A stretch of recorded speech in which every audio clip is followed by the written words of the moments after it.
Welcome to Within You, a podcast for seers, seekers, and skeptics, modern mystic, and spiritual teacher.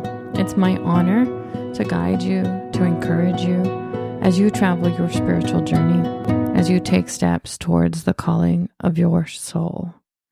This is a series of episodes that's a selection of lessons from my book, Love Being Human, The Key to Harmony Within You. I encourage you to experience the majority of the 2021 and 2022 episodes as a training program for your soul. Carve out sacred space.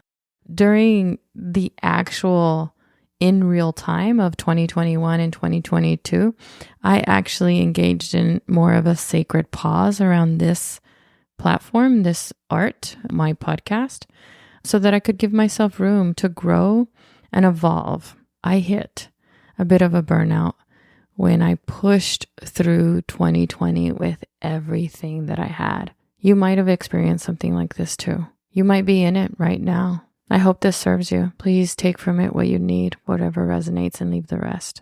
I'm actually very grateful, looking back now, that this time has reorganized itself, that this transition has offered me this opportunity to create this for you.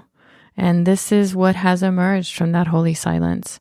I have, through network of support of people that love me and that supported me, I have finally published Love Being Human, The Key to Harmony Within You. And these episodes are nuggets that are drawn from my experience and from the book itself. This is one of the 3 pillars of spiritual well-being. This is an invitation for you to unlock your holy creativity. If you do have the book handy, there's a reference to this in page 148. What I invite you to do is to engage both your heart and your hands in a way that is genuinely yours.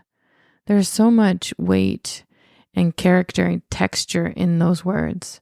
Engage both your heart and your hands in a way that is genuinely yours. This practice will bring you into presence and will allow the holy, that it will allow spirit to move through you. It will allow you to experience your own creative flow. That seems huge. That seems overwhelming right now to even think of, like, how do I get there? What is this? How do I, there's so many questions that swim around people's heads when they start to consider this. I know this because I have worked with people like you. I work with myself as I move through this creation continuously. It's something that you keep remembering, keep rediscovering within yourself. Allow yourself to play. Allow yourself to create what is drawing your curiosity. As I move through this ritual, this type of reverence, this type of training, I have had the opportunity to experience a myriad of different types of creative avenues. A few of my favorite are actually at the very beginning. I created these chaplets, and if you see me with jewelry on, I'm very minimalistic with my jewelry. I made it. I put together by folks. I sourced everything. It was just this exciting, almost overwhelming need to dress myself in a symbol of my own faith and of a tool, a touchstone that I could, sort of finger. They're my prayer beads, and there's a lot of meaning to them. Love is a central tenet through anything that I talk about. And one of the things that I felt called to do is draw hearts. I sought out hearts. And the interesting thing about that is that I didn't see how central they were to my curiosity. They surrounded me, but it's almost like I was a fish in water and didn't even recognize that they were there. So now looking back, I'm like, oh, look, this Sacred Heart of Jesus, Sacred Heart of Mary, a flaming heart. Anything that symbolized the act of love was drawing me closer. And so I began to paint them. And my personal passion for painting them then drew people forward to say, I'd like one of those. Like, I'd like to commission you to do it in these colors or for it to symbolize this. And that was a really, really fun time for me. What I'm doing recently is actually primitive pottery. And it's interesting to observe myself as I'm learning a new holy creative outlet. And I'm excited to tell you that if you jump forward to 2023 episodes, there is a series of pottery episodes. Some of my favorite teachers that have come into my life to teach me primitive pottery, and an excerpt from my own grandmother, who actually talks to me in her own way about what is referred to often as coyote teaching. So if that draws your curiosity, jump forward to 2023 and listen to that. But here's the thing. Don't overwhelm yourself. What feels like fun? Is it coloring? Is it dancing? Is it walking? Anything can be utilized as a way to break through into your own presence, into your own creativity. I actually invite you to begin with what you're already doing, to reconnect, to recognize with something that is already a part of your daily routine, and just bring more awareness to it. Just notice it. It could be as simple as brushing your teeth, using a different arm, using a different pattern, just anything that sort of brings an aliveness to something that you've sort of have taken for granted that you're doing. Another suggestion that comes to my heart is that as you sort of swing your legs off your bed, and as you reach for that ground, that earth, whatever it is, whether it's carpet or some other form of solid footing, there's an intention that marries that. There is an awareness of a beginning, of a grounding, of a renewing, of a coming back. And so just begin with where you are. If you are overwhelmed with starting something that is quote unquote creative, that makes you feel like you are putting on the coat of an artist or of making art, make ritual, design ceremony around your experience. Small things make a very big difference.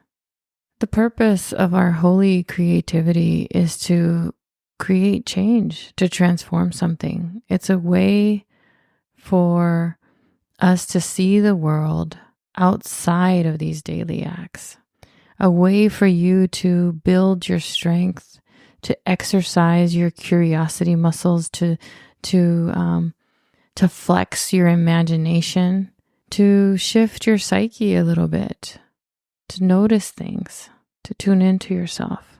This is where you connect with what I refer to as the Holy Spirit, what you may refer to as Source, or what we may commonly call God. A creative posture is going to put you in a state of openness to receiving. It's not really in the doing of the thing, but in the being of the thing. One of the teachings that I used to share consistently in the early years was that we verb through our nouns.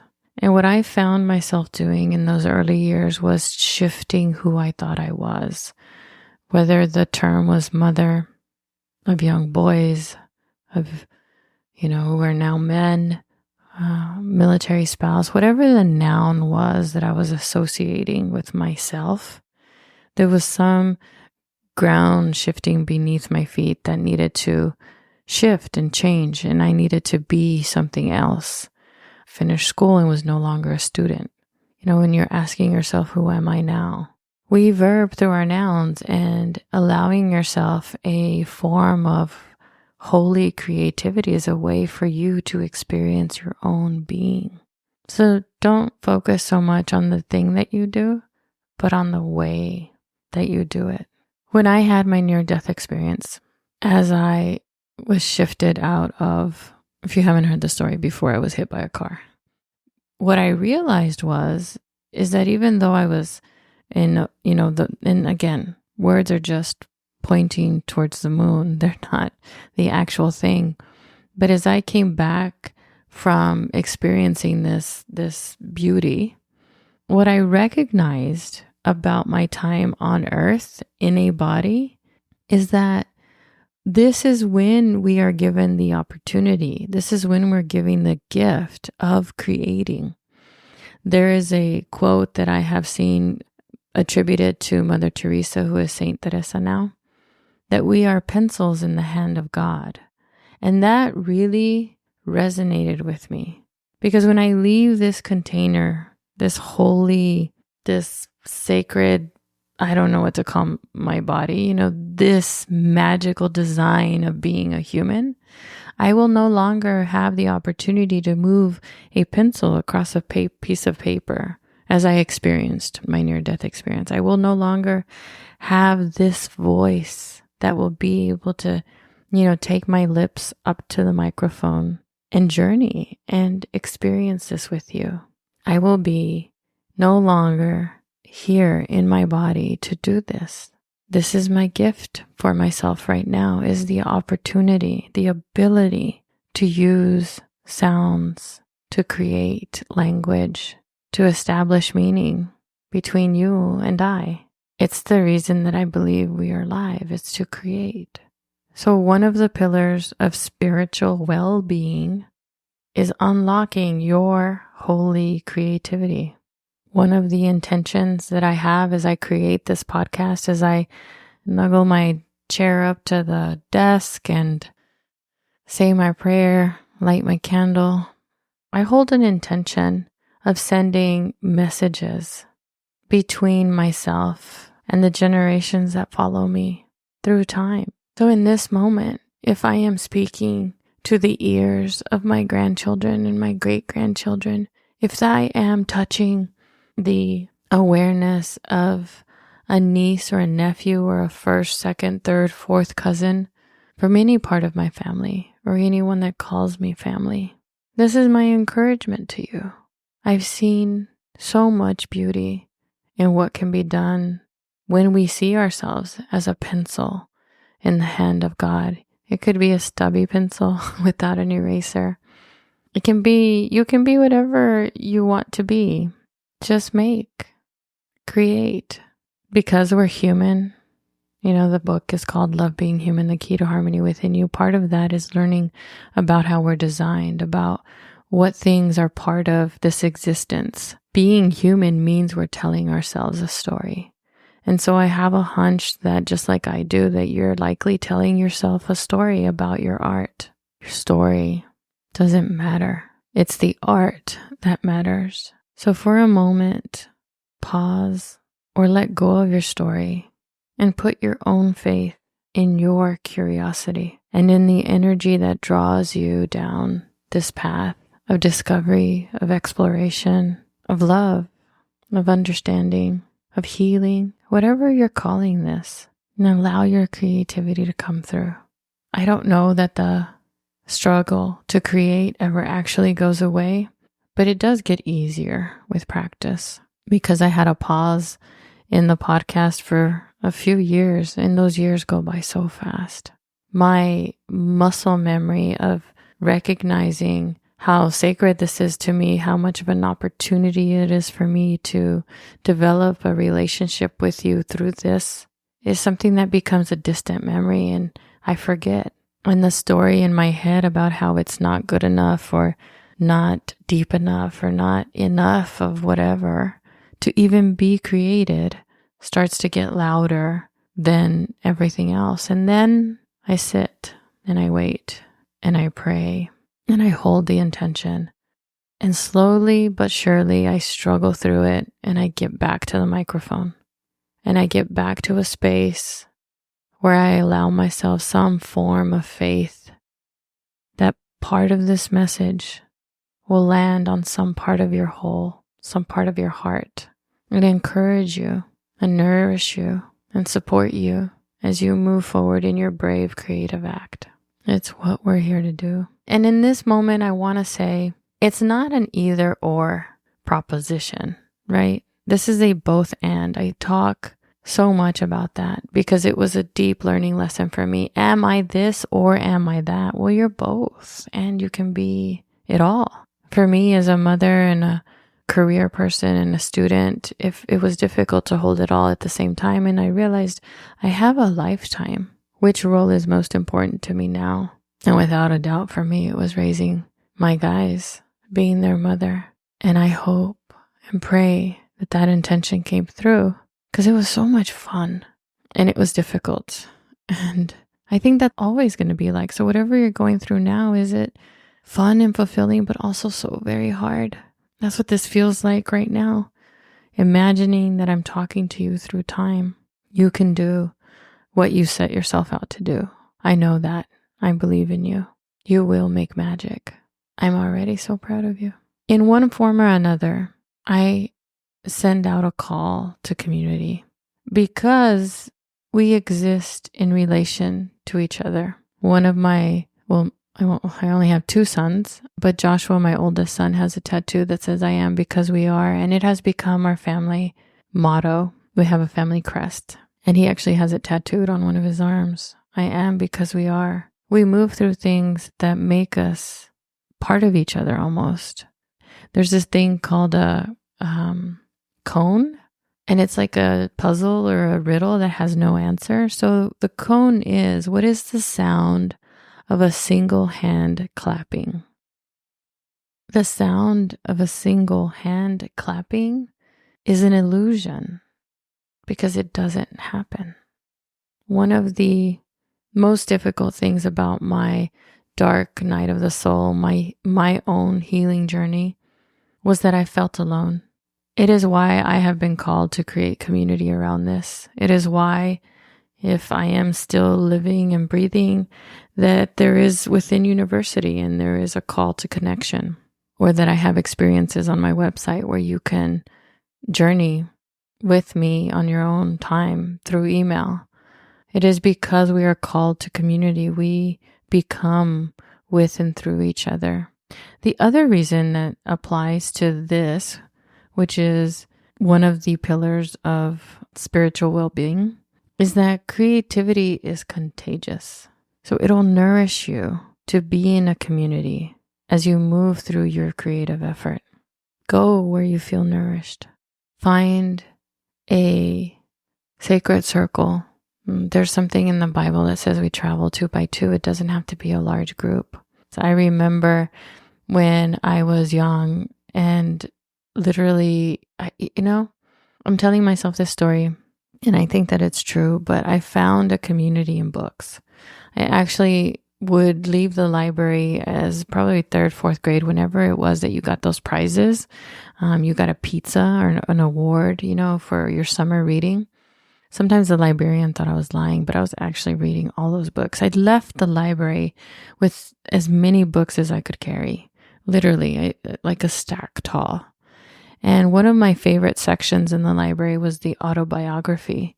I became friends and became mentored by people that I read about. I saw myself and my life through the lens of other people's stories and felt less alone. Annie, Anne Frank, Eleanor Roosevelt, and so many others were my friends. They were my community. They were my nourishment. If you're listening to this, you have a community around you. I invite you to, one of my favorite sayings is that what you have is within your reach. Like it's literally within your arm's reach. If you did a 360 right now around wherever you are, there is a sign around you, a signal of who your community is that can support you. It may not be those closest to you. It may not be your significant other, your brother, your sister, your cousin, your aunt, your uncle, because they know you as the person that you are. You need nourishment to help you grow and be different. So allow that person or those people to be near you in whatever form is most available to you. I am here for you. I am already a part of your community. You decide if you want to invite me closer, either to work with me in my own community or work one-on-one, or, visit the website, viviancarrasco.com/start-here and pick a journey that you can take on email with me.